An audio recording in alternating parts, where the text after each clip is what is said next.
From Moradabad. आज की video में बात करेंगे एक ऐसे अंडररेटेड फल के बारे में जिसमें बहुत सारे गुण हैं, आपकी हेल्थ के लिए बहुत ज़्यादा बेनिफिशियल होता है, कई तरीके की बीमारियों को ठीक करने में भी काम आता है और कई तरीके की अनहेल्दी कंडीशन को भी करेक्ट करता है।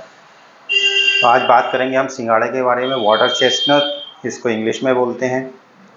तो आइए जानते हैं एक-एक करके इसके हेल्थ बेनिफिट। तो दोस्तों सबसे बड़ा हेल्थ बेनिफिट तो इसका थायराइड के फंक्शन को रेगुलेट करने में। जो थायराइड ग्लैंड होती है, हमारे गले में एक ग्लैंड होती है, थायरोक्सिन नाम का हार्मोन इससे निकलता है। इस थायरोक्सिन हार्मोन के सिंथेसिस के लिए आयोडीन की बहुत ज़्यादा ज़रूरत होती है। तो ये जो आयोडीन है ये सिंघाड़े में बहुत ज़्यादा पाया जाता है। थायरोक्सिन हार्मोन हमारी बॉडी के मेटाबॉलिज्म को रेगुलेट करता है, हार्ट बीट को रेगुलेट करता है, ब्लड प्रेशर को मेंटेन करता है। कई तरीके से ये हमारी बॉडी के फंक्शन के लिए, जो मेटाबॉलिक जो फंक्शन होते हैं ज़्यादातर, उनको रेगुलेट करता है। तो इस तरीके के जो लोग सिंघाड़े का रेगुलर कंजम्पशन करते हैं तो उनमें आयोडीन की कमी नहीं हो पाती है और थायरोक्सिन हार्मोन की कमी भी नहीं हो पाती है। दोस्तों सिंघाड़ा आपके वेट को कम करने में भी काफ़ी हेल्प करता है। यानी सिंघाड़ा और वेट को कम करेगा तो वो कैसे कम करता है? दोस्तों सिंघाड़े में फाइबर कंटेंट बहुत ज़्यादा पाया जाता है। तो ज़्यादा फाइबर पाए जाने की वजह से ये हमारे डाइजेशन को इम्प्रूव करता है, पेट को सही से साफ़ करता है और सिंघाड़ा खाने के बाद जो है हमें फीलिंग ऑफ फुलनेस होती है, जिसकी वजह से हमारी ओवर ईटिंग की जो आदत होती है वो कम हो जाती है। जब हम ओवर ईटिंग नहीं करते हैं तो ये वेट बढ़ने नहीं देता है। तो इस तरीके से ये करता है। और ये दूसरा क्या है, इसमें ये शुगर के लेवल को भी मेंटेन करता है। तो शुगर का लेवल कैसे मेंटेन करता है? क्योंकि सिंघाड़े का जो ग्लाइसेमिक इंडेक्स है बहुत कम होता है। ग्लाइसेमिक इंडेक्स कम होने की वजह से ये बहुत स्लोली इसमें से कार्बोहाइड्रेट एब्जॉर्ब होता है, जिससे शुगर का लेवल एब्रप्टली नहीं बढ़ पाता है। तो ऐसे पेशेंट जो डायबिटिक हैं वो भी रेगुलरली सिंघाड़े का यूज़ कर सकते हैं। लेकिन सिंघाड़े का यूज़ जो डायबिटिक पेशेंट हैं उन्हें भी लिमिटेड अमाउंट में करना है। ऐसा नहीं है कि बहुत ज़्यादा सिंघाड़ा आप कंज्यूम कर लें। इसके अलावा सिंघाड़ा जो है हमारे बोन की हेल्थ के लिए बहुत ज़रूरी होता है। यानी सिंघाड़े में कैल्शियम और मैंगनीज़ भरपूर मात्रा में पाया जाता है। तो ये जो हमारी जो मैग्नीशियम होता है, जो कैल्शियम होता है, ये हमारी बोन को स्ट्रॉन्ग करने में मदद करते हैं। सिंघाड़ा आपके दिल की सेहत के लिए भी बहुत ज़्यादा हेल्पफुल होता है।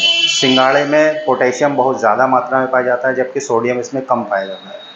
तो ऐसी चीज़ें जिसमें पोटेशियम बहुत ज़्यादा पाया जाता है तो वो हमारे दिल के सेहतमंद रखते हैं, हमारी जो कार्डियोवास्कुलर हेल्थ है उसको ओवरऑल सही रखते हैं, ब्लड प्रेशर को कम करते हैं, जो बढ़ा हुआ ब्लड प्रेशर उसको रेगुलेट करते हैं।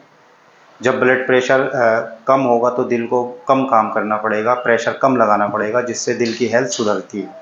सिंघाड़ा मेल इनफर्टिलिटी जो होती है, या इरेक्टाइल डिसफंक्शन होता है, या फिर प्रीमैच्योर इजैकुलेशन होता है, या फिर शुक्राणुओं की संख्या कम होती है, लो स्पर्म काउंट, ओलिगोस्पर्मिया होता है, उन सब चीज़ों को भी दूर करने के लिए बहुत ज़्यादा हेल्पफुल होता है।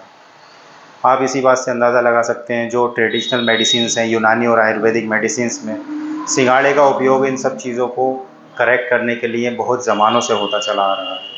कि सिंघाड़े को खाना कैसे होता है? तो जनरली सिंघाड़े को आप डायरेक्टली भी खा सकते हैं, कच्चा भी खा सकते हैं, या फिर इसको उबाल के भी खा सकते हैं।